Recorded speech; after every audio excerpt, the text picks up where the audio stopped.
यह चैनल सिर्फ मनोरंजन के लिए है। हम किसी भी तरह की अंधश्रद्धा को बढ़ावा नहीं देते। ये वीडियो बच्चों से परे है। यह कहानी एक छोटे से गांव पिपलियापुर की है, जहां लोग शाम ढलते ही अपने घरों में दुबक जाते हैं।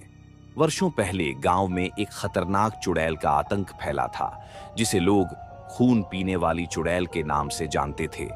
कहते हैं कि वो चुड़ैल रात के अंधेरे में निकलती और इंसानों का खून पी जाती।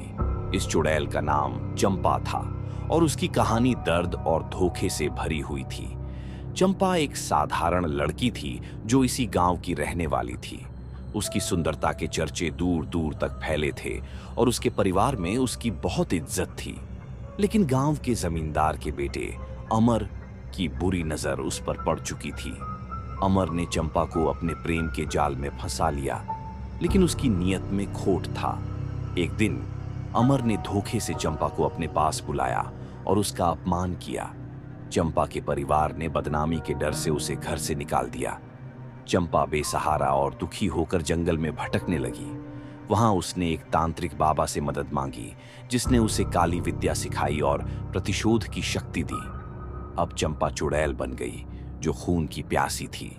धीरे धीरे पिपलियापुर में रहस्यमयी मौतें होने लगीं और लोग दहशत में जीने लगे। गांव में रात होते ही सन्नाटा छा जाता था। लोग डर के मारे रात को बाहर नहीं निकलते। लेकिन एक दिन गांव के मुखिया का बेटा अचानक गायब हो गया। अगले दिन उसकी लाश जंगल में मिली। उसका पूरा खून सूखा हुआ था। लोग समझ गए कि ये चुड़ैल का ही काम है। धीरे धीरे गांव के कई लोग इसी तरह गायब होने लगे।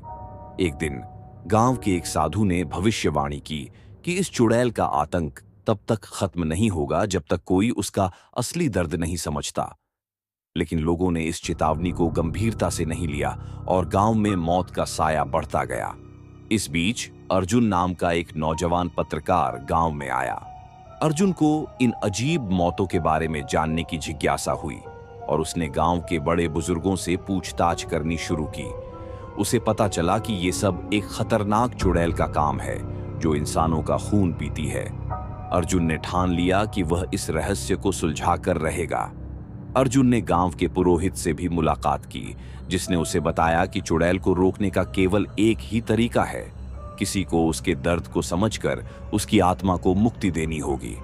अर्जुन ने निश्चय किया कि वह चुड़ैल से खुद मिलेगा और उसके दर्द को जानेगा। अर्जुन ने एक रात जंगल में जाने का फैसला किया। गांव के लोग उसे रोकने की कोशिश करते रहे, लेकिन उसने किसी की बात नहीं मानी। जैसे ही अर्जुन ने जंगल के अंदर कदम रखा, उसे अजीब सी आवाजें सुनाई देने लगीं।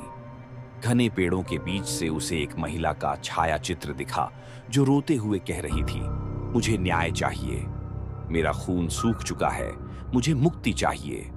अर्जुन ने साहस दिखाया और उस ओर बढ़ने लगा। उसने देखा कि चंपा चुड़ैल के रूप में उसके सामने खड़ी थी। उसकी आंखें लाल थीं और उसके चेहरे पर गहरी उदासी थी।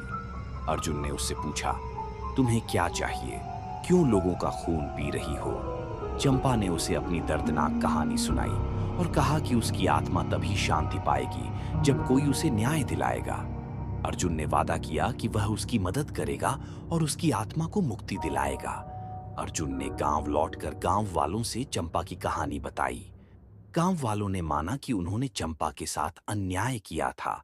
उन्होंने गांव के मंदिर में एक विशेष यज्ञ किया और चंपा की आत्मा की शांति के लिए प्रार्थना की। अर्जुन ने आखिरी बार जंगल में जाकर चंपा की आत्मा से कहा, तुम्हें न्याय मिल गया है, अब तुम शांति से जा सकती हो। चंपा मुस्कुराई और धीरे धीरे धुएं में बदलकर आकाश में विलीन हो गई। उसके जाने के बाद गांव में फिर कभी ऐसी खौफनाक घटनाएं नहीं हुईं और गांव वाले अर्जुन को धन्यवाद देने लगे। अर्जुन की साहसिक कहानी अब गांव के लोगों की जुबान पर थी। पिपलियापुर अब फिर से खुशहाल था और लोगों ने एक नई शुरुआत की। अर्जुन के कारण ही गांव को उस खून पीने वाली चुड़ैल से मुक्ति मिल पाई थी और चंपा की आत्मा को आखिरकार शांति मिल गई।